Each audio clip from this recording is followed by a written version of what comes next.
I think you're on mute because I cannot hear you. Yes, there you go. Great. So yes, guys, sorry for that.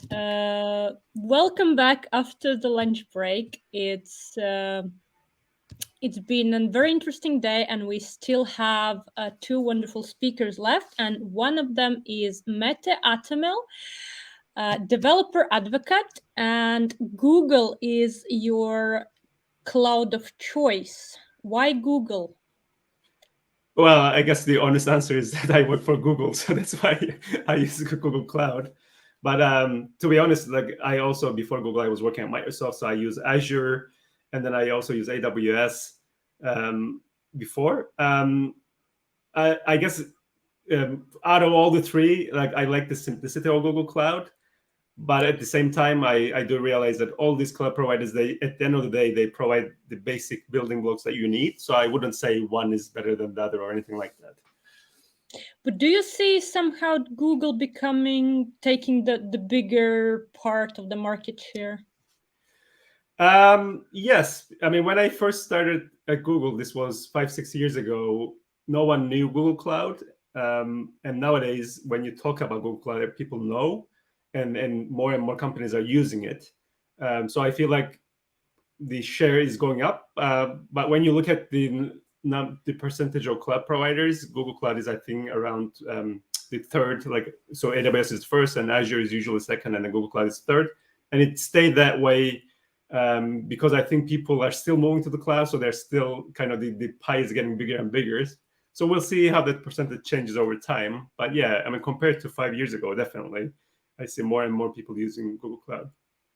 Because yes, in Accenture we mostly work with AWS, but now we Mm. have even a special person to build a Google pool of talents and Google business. So now Right. I know a very good person who to go with with this thing. Cool. I've seen on your resume Skype. Yes. For us in Baltics, it's kind of a very special company because it was kind of made in Estonia, and we Right. always like, yeah, it's our guys who made this amazing thing. How was the experience working in Skype for Skype? Uh, it was great. At the time, they actually Skype was moving out of Estonia to other places, and one of those places was in London. So they were setting up a whole new um, office and hiring a bunch of people. So that's when I came into Skype and I saw the office, go from 0 people to I don't know how many, maybe 500 people.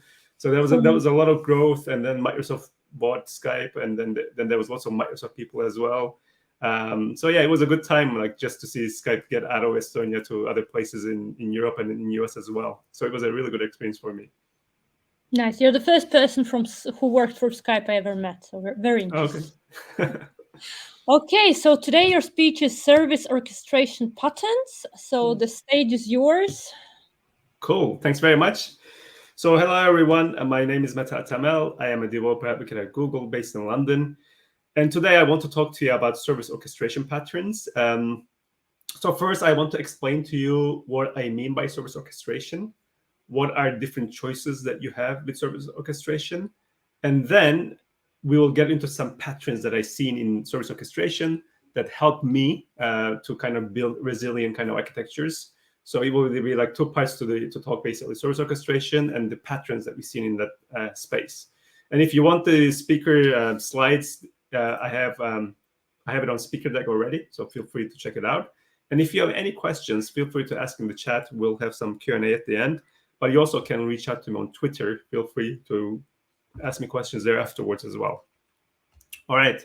So what do I mean by service orchestration? And ultimately, service orchestration tries to answer this question. How do you organize a group of microservices to cooperate towards a common goal, right?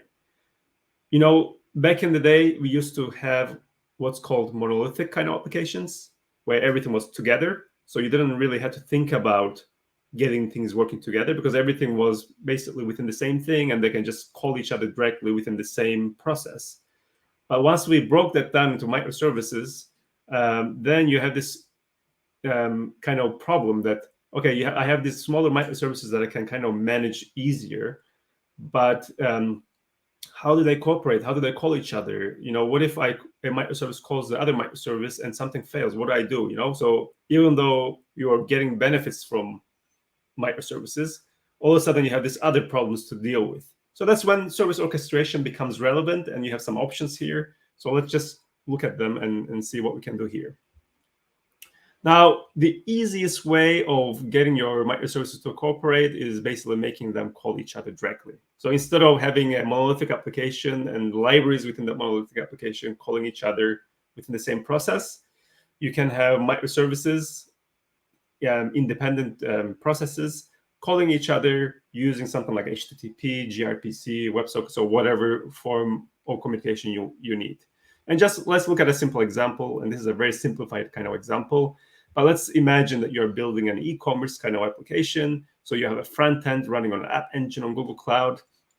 Then you have a payment processor running on Cloud Run, which is a container service. Then you have a shipping function, which is running on Cloud Functions, which is a function. And then maybe you have a notifier to notify the user when an item has been shipped. And again, it's running on Cloud Run. So imagine you have these microservices. They are running on different places: App Engine, Cloud Run, Cloud Functions. And if you want them, and in this scenario, they are basically just chained, right? So it's nothing complicated. One service calls the next service in the chain. And one way of getting them cooperate is, each service calls the next service in the chain. So front end knows that there's a payment processor. So when it's done with its work, it will call the payment processor. Then the payment processor will know that there's a shipper afterwards, and it will call that shipper, and so on and so forth, right? So that's an easy way of kind of getting your services cooperate, like direct service-to-service calls. Now, the pros and cons of this approach is that, the pros is that it's very easy to implement, right? You don't need to explain too much to someone when you're talking about service-to-service calls. The architecture is very simple, the style is very simple, and it's very easy to implement. On the other hand, you are creating too much coupling in your services. So now each service is not independent in the sense that each service has to know the next service in the chain, and it needs to call that service, right? So, and then what that means is that if you need to change a service, you need to think about who I am calling and who is calling me, right? Because your change might have implications for both upstream and downstream services. So all of a sudden, this simple service-to-service calls is introducing this coupling that you probably don't want. Each service can be a single point of failure. So if one of the services goes down, then the whole chain kind of breaks, and that's not great. Each service needs its own error, retry, and timeout logic. So usually the services, they do their own bits, their own business logic. But that's usually not enough, right? You need to think about cases where, if something goes wrong, if you call the next service and it doesn't respond or it fails, what do you do? You need to have error handling. And in some cases, you need to have retry policies because things don't work all the time. So if something doesn't work, you need to retry. But then you need to think about how much do you retry, so that you need to have some kind of timeout kind of policy. So all these logic, what I call the production readiness logic that you need to think about that, and you need to implement them in every single service. And the biggest problem is that who ensures that the transaction is successful? Because in this case, it's not like a database transaction where you have everything together, and then you have a database transaction. You either commit the whole transaction, and if something goes wrong, you can roll back the transaction, right? So that's the nice thing about transactions. But when you have multiple microservices, the transaction is spread across multiple microservices. And if something goes wrong, you need to think about who ensures that the transaction is still successful, or who ensures that if something needs to roll back, you roll that back. Now you need to kind of implement that as well. And there's a pattern called Saga pattern that actually helps with this distributed transactions, basically, that we'll talk about in the pattern section. So as you see, this direct service-to-service calls is easy to implement, but it already has a lot of drawbacks that you need to think about. What can you do? Well, you can take another approach, and you can try to use events, and use events as an indirect way of communicating between your services. So in this approach, by the way, this is also known as choreography, because the services are independent and they're doing their own thing, and there's no central orchestrator per se. That's why it's called choreography. But in this model, you have a message broker. That's kind of the backbone of your architecture. And then you have your services that are receiving messages and emitting messages. So the front end receives a request, so it still receives a request. And then once it's done its work, it will emit a message. It could be like a order received message with details of the order, and it will send that message to the broker. The broker will look at who's interested in this message. In this case, payment processor is the one that's interested in new orders. So it will receive this new order messages. It will do its own payment processing work. And then once it's done, it will send a new message type, payment processed. And that will go to the message broker, and then that will get routed to the shipper, and so on and so forth. But the key thing here is that these services, they don't really communicate directly. They communicate indirectly via different event types. And the message broker is the one kind of directing who gets what. And if you look at different cloud providers, Google Cloud pops up an event arc for event-driven architectures. AWS has SQS, SNS, Event Bridge. Azure has Event Grid, Event Hubs. So there's a lot of options here. Depending on which cloud provider you are in, you can use something that's already there. And even on open source, like there's Kafka and RabbitMQ and others that you can use to do this kind of event-driven architecture. Now, the pros and cons of this approach, this event, is that, first of all, the services are loosely coupled, right? They don't know about each other. They don't care about each other. They just receive the messages they're interested in, do their work, and publish messages, and let the rest of the architecture do its own thing, right? So they don't need to care about the rest of the services, and that's a really good thing.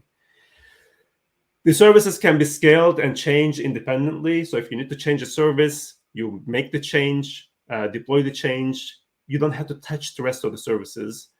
As long as your event, format is stable, the rest of the system works, and you don't need to touch anything. So that allows you to change your architecture much easier. There is no single point of failure, in the sense that if a service in the middle is not working, it will have its message queue backed up with messages because it's not processing the messages. But the rest of the services will work. They will still receive messages and they will send messages.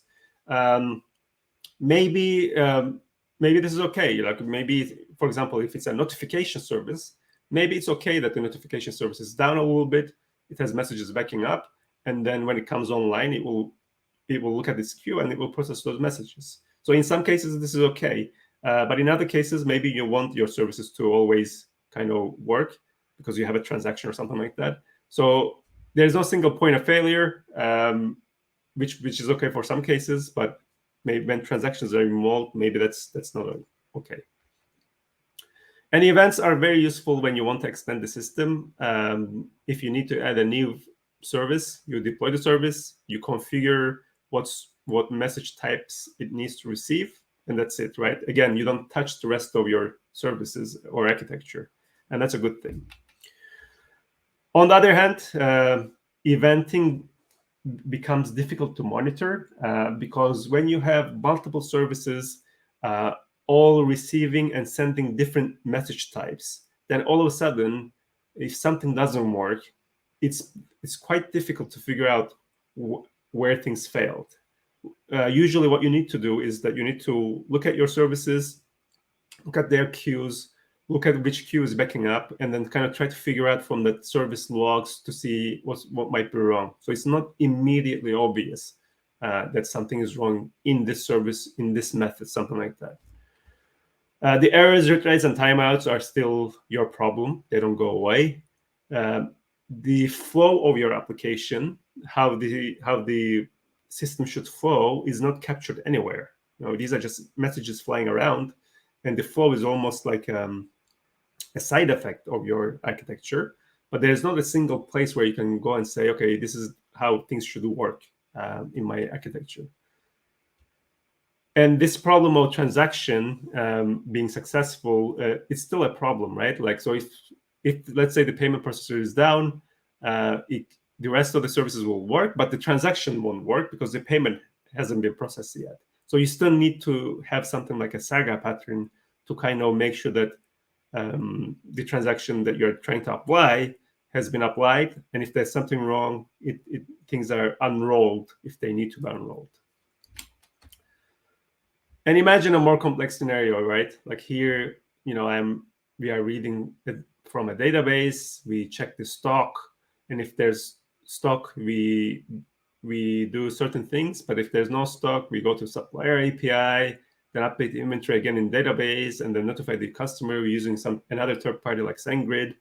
So imagine a scenario like this where when you look at the flow, this flow chart, it's very clear how this should flow. But at the same time, when you take this flow chart and try to convert into an event-driven architecture, you're going to be losing this information. It's not going to be part of your architecture.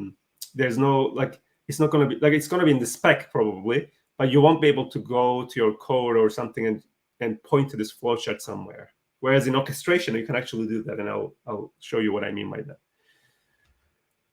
All right, so in that case, what can you do? There's another option, which is called a central orchestrator. And the idea here is that now you have an external service, an orchestrator, where you encode how things should flow. So in orchestrator, you define what should happen, and the orchestrator will do the calls on your behalf. So in this case, the order comes into the front end. Then the front end will kick off the orchestration, so it will execute the orchestration. Then the orchestrator will look at its rules, and then it says, okay, now I need to pass in this request to payment processor. It will make the call, then it will get the result back, then it will make the call to the shipper, get the result back, and then it will go to notify and get the result back, and so on and so forth. So it's the orchestrator that's making these calls, and it's passing the inputs from one service to another service, and making sure that things are called properly, and if there's an error, make sure that things are read right, stuff like that. And again, if you are on Google Cloud, there's workflows and Composer for this kind of orchestration. AWS has step functions, and Azure has logic apps. And in open source, there's a project called CNCF Serverless Workflow that's basically doing service orchestration. So there's, again, options wherever you go. And actually, let me show you quickly. For example, if you look at Google Cloud, I just want to show you how this kind of looks quickly before we continue with the rest. So if I go to Workflows, which is the service orchestrator in Google Cloud, and I have, as you see, I have a bunch of orchestrations. But let's look at just the simple one, the Hello World one. So here, I will look at the source, and it's the YAML base. So here I'm defining my orchestration, and I am receiving an input. Then I execute some steps. And in these steps, the first step is I check if there's a search term in the input. And if so, I go to Wikipedia. If there's no search term in the input, then I get the current time using a third-party API. And then from there, I pick up the day of the week. So I'm using the day of the week as the search term. So if I have a search term, I will use it. If not, then I will get the day of the week and use it as search term. So once I have the search term, then I call Wikipedia. This is an HTTP GET call with the search term. And then I just return some results from that search term. So I go to Wikipedia with the search term, get some results, and return that back. So this is a very simple orchestration, but you see how easy it is to kind of like put together what you want to happen, and then you get a visualization of all this orchestration. So we are capturing the business flow here visually and also in terms of YAML. And if we execute this, just to show that it works, let's execute without search term. This will go and get the day of the week, which is Wednesday today. And as you see, we have the output. These are the Wednesday things in Wikipedia, And if we do another one, and this time let's say search term, and then let's say this time we say like this, and execute. Now this will use that to search Wikipedia, right? So these are the kind of things that you can do with an orchestrator. Just show you quickly like how that looks like. Now, what are the pros and cons of a central orchestrator? First of all, as you've seen, the business flow captured centrally. So that YAML that I show you is your business flow. You can capture it, you can source control it, you can version it. That has a lot of benefits, because if someone comes to you and says, how does this thing work? You can point to them, here it is, and you can visualize it. And if you change it, give it a new version name, and then if something goes wrong, roll back to the previous version, right? So because of this encoding of the business flow, you can basically control it as if it's code, and that has a lot of value.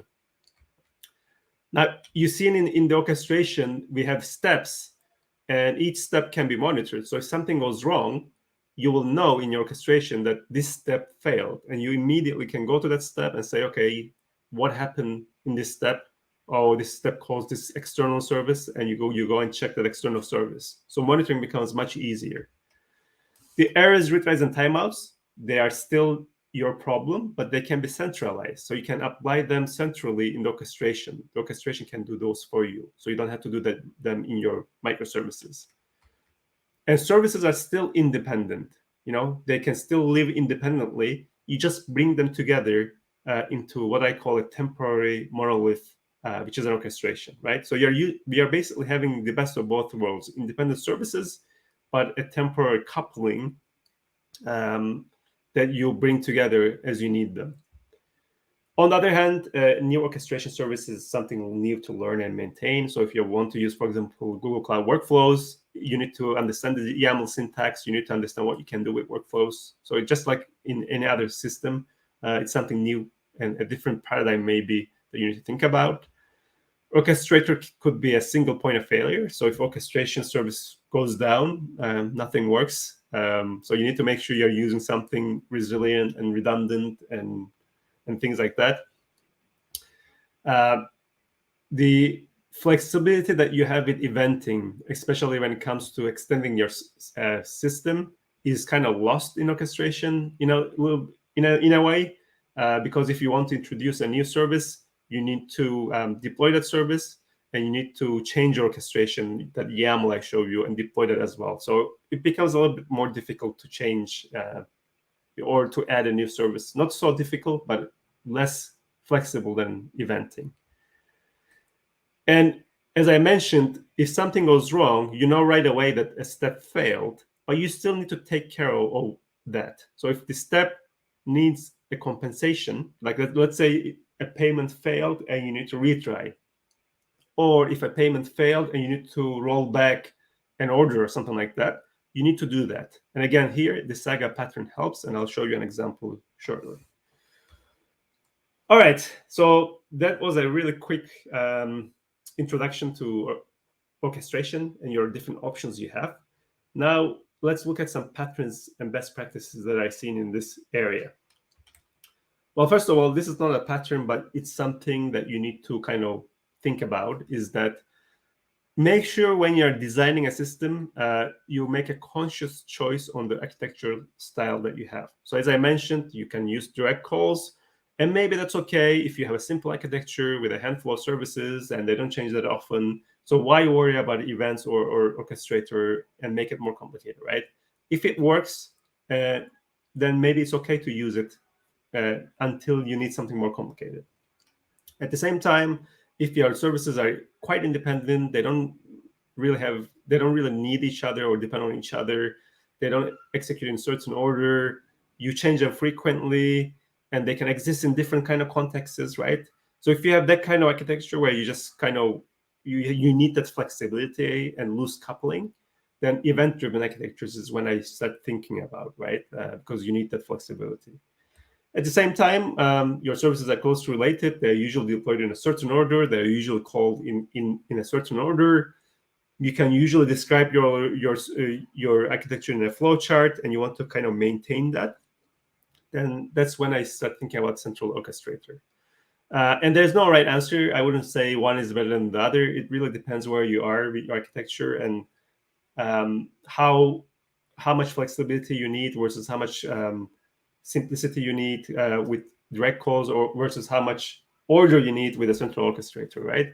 But make sure you go through this exercise knowing these options and make a good choice. And maybe you choose direct calls at some point. Maybe you want to move to an orchestrator. It's also okay to do that. All right. Now, one pattern that I see quite a lot is what I call event-driven orchestration.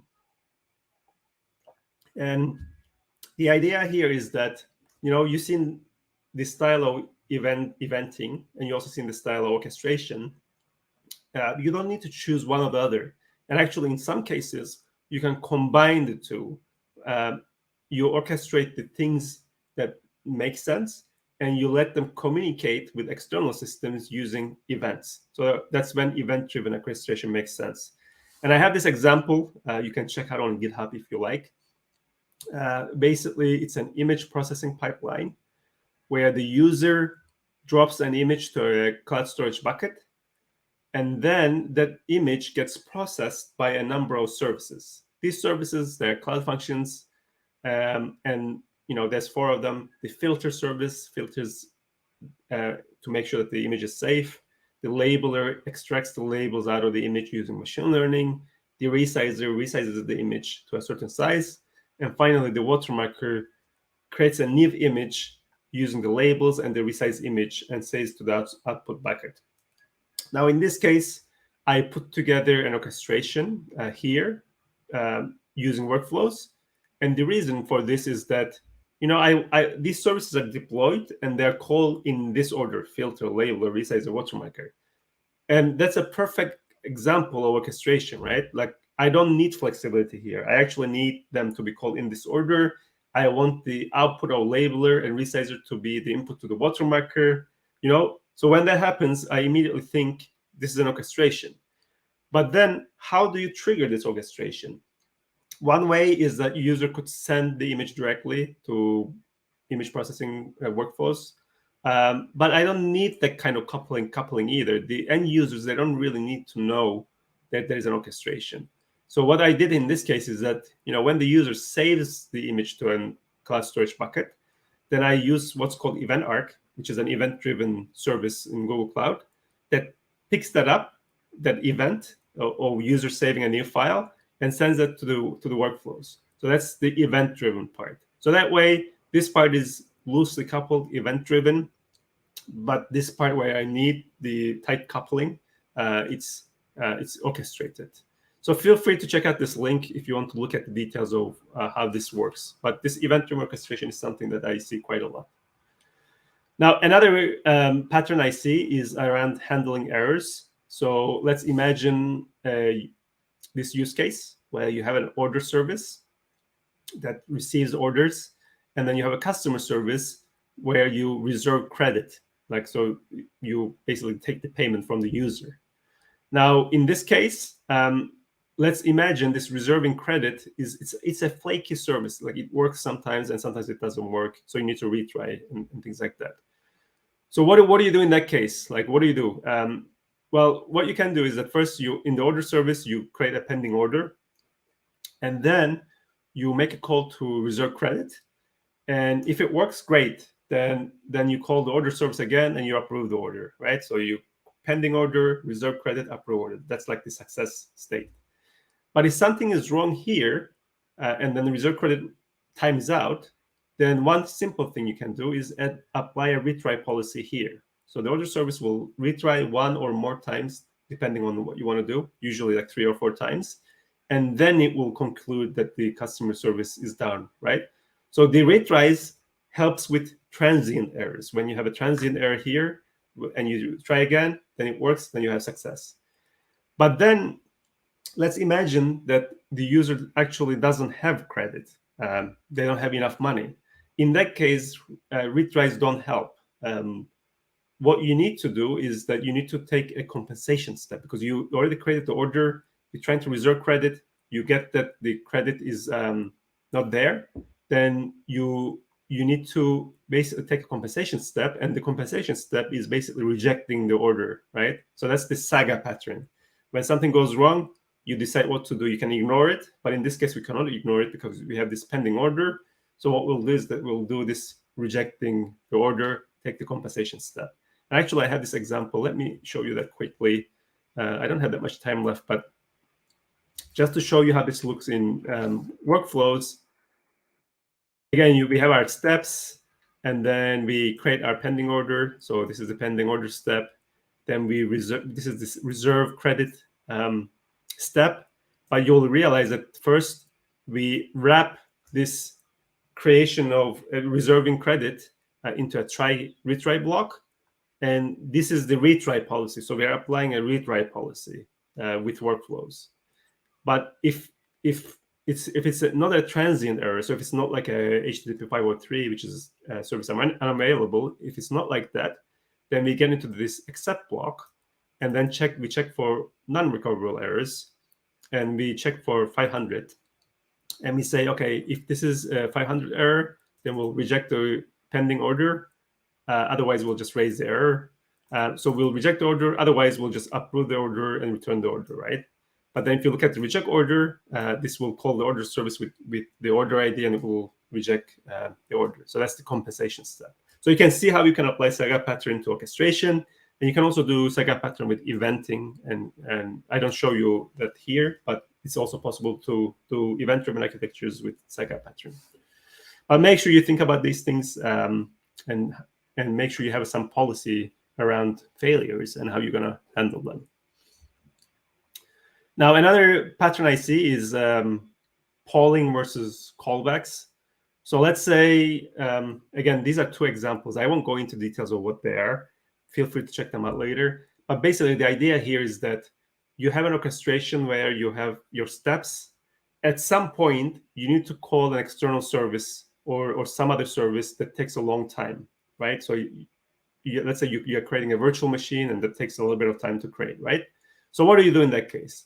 Well, one option is that you can poll and ask, are you ready? Are you ready? And then once they are ready, you continue with the rest of your orchestration. And that's a valid approach if you don't have control of what you're polling, right? So if it's an external service, for example, you poll until in a loop until that external service says, okay, I'm ready. But another good approach is what's called callbacks. So there, the idea is that you go through your steps, and then you call a callback. You create a callback endpoint, and workflows, by the way, allows you to do that. And then you wait on the callback endpoint. And then what happens is that this external service that you might control calls back to your orchestration and says, okay, I'm done with what I'm doing, right? So I show you a couple of examples of how this callback is useful and how you can use them. So whenever you need to wait for something, think about how you're going to do it. Is it polling because you don't have access to the external system, so there's no way you can change that external system to call you back? Or if it's something that you control, then maybe you can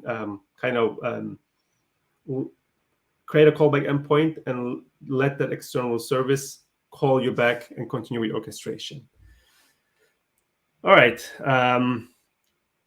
Parallelize when you can. So all these steps that I show you make you think that, oh, maybe I need to do everything sequentially. You don't have to. If steps are independent of each other, so they don't have any dependency on one running before the other, then you can parallelize them and just run them in parallel. And I have this example that show you how to do that. So I'm calling BigQuery, which is you can think of it as like a data warehouse housing solution. But basically, I have 5 tables, and then I go into a for loop to run some queries against those 5 tables. So this is a sequential way of running it, because I go through each table and I log the table, run the query, get the result, right? So it's sequential. But in workflows, you can actually run this in parallel. So what you can do is that you can add this parallel step, and then add this shared variable. This is a variable that can be shared within parallel branches. And then do your for loop again against the tables. And what this does is that this for loop now will run in parallel. So each iteration will run in parallel, and we'll save the results into this results table, and then return the table in the end. So what this does is that if each table takes 20 seconds to query, serial takes 100 seconds, whereas parallel takes 20 seconds because it's parallel. So think about this and think about your steps if they're independent. Try to parallelize them because it really helps when you're running a long-running orchestration. All right, another pattern is about combining serverless orchestration with serverful workloads. So orchestration I've shown you with workflows is serverless, so you don't need to worry about machines or anything like that. It's just a service. But at the same time, sometimes you need to create machines because you need to do like a long-running operation, or you need to run something on GPU. So you need to have servers.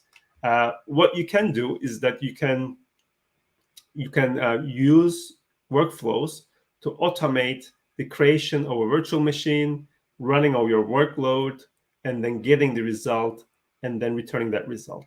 And again, I have this example that you can look at. But the idea here is that you are basically turning a server into a serverless service by using an orchestrator, right? At the end of the day, the user will just say, give me the result, and all of this work will happen in the background of creating a virtual machine, all that kind of stuff. But the user will just get the result back. It won't have to worry about the virtual machine behind the scenes. And along the same lines, on Google Cloud, there's something called Cloud Run Jobs, which is a service to run long-running batch jobs in containers. So you can run, say, tens of containers in parallel to process some data.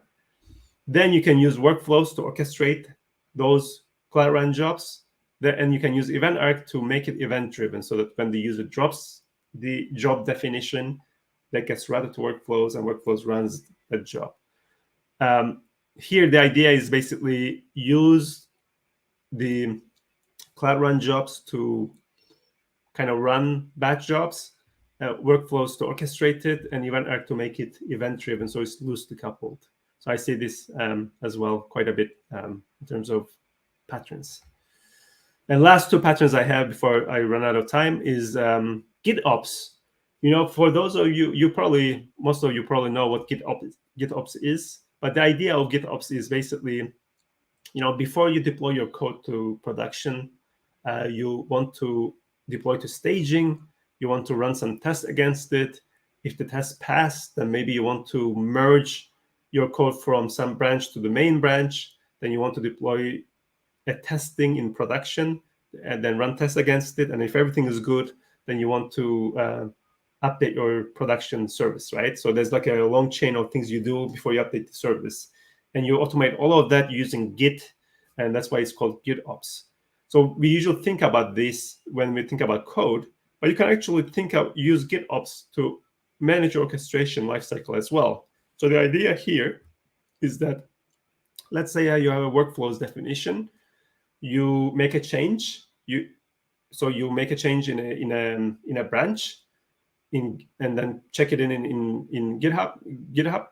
Then this deploys a staging workflow staging with the hash of the commit. Then you can run some tests against it using a script. And then once the test pass, you can deploy a staging workflow that you can do maybe more manual testing. Now, once you're happy, you merge your code to the main branch. This creates a new commit with a hash. Then this deploys another main workflow with that hash. Then you test that again in the production environment. And then once that's done, then you update the main workflow, the production one, right? So this whole chain can be done for your orchestration as well, because we have the orchestration encoded in a YAML where we can apply these kind of things. And how to set this up, I have a link on GitHub, so feel free to check that out as well. And finally, you need to plan for multi-environment deployments. So what I mean by this is that if you deploy an orchestration in staging, you probably don't want that orchestration to call your production services, right? That would defeat the purpose, because you have something in staging, orchestrating things in production. So what you need to do is that you need to deploy your orchestration that calls services in staging environment as well. And for that to happen, you need to basically make your orchestration multi-environment. How do you do that? Well, there's a couple of ways. Again, talking about workflows.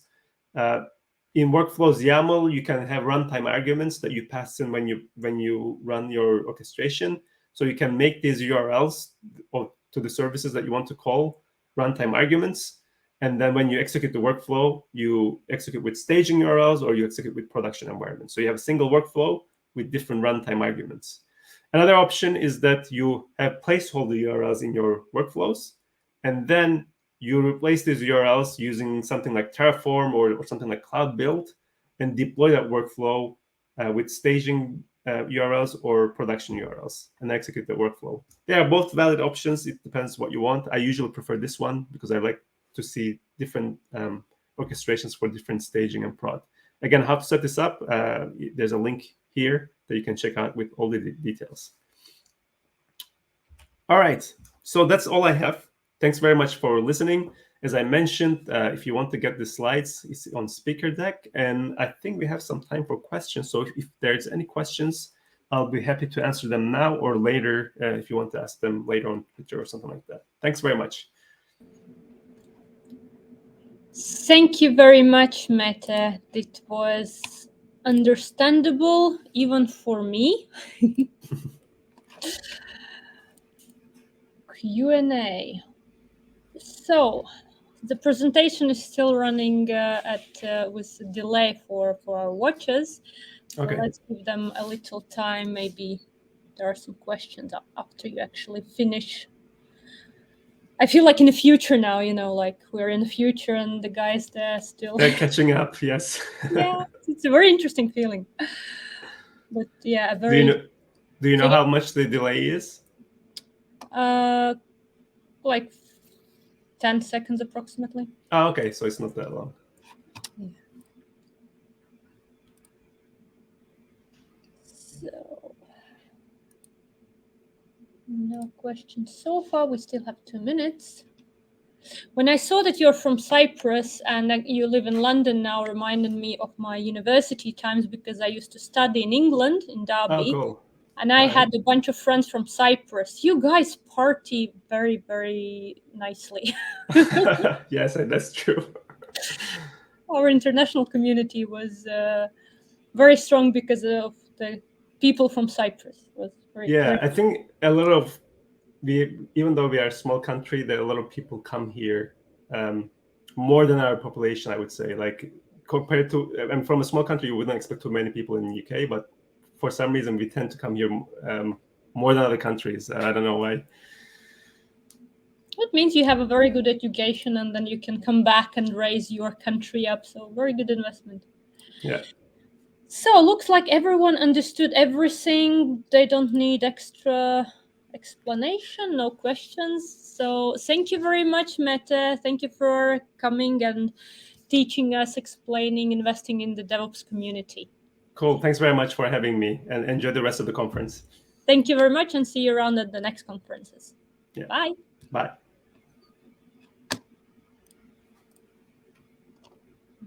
This is all we got. Remember the revolution in our minds. This is all we got.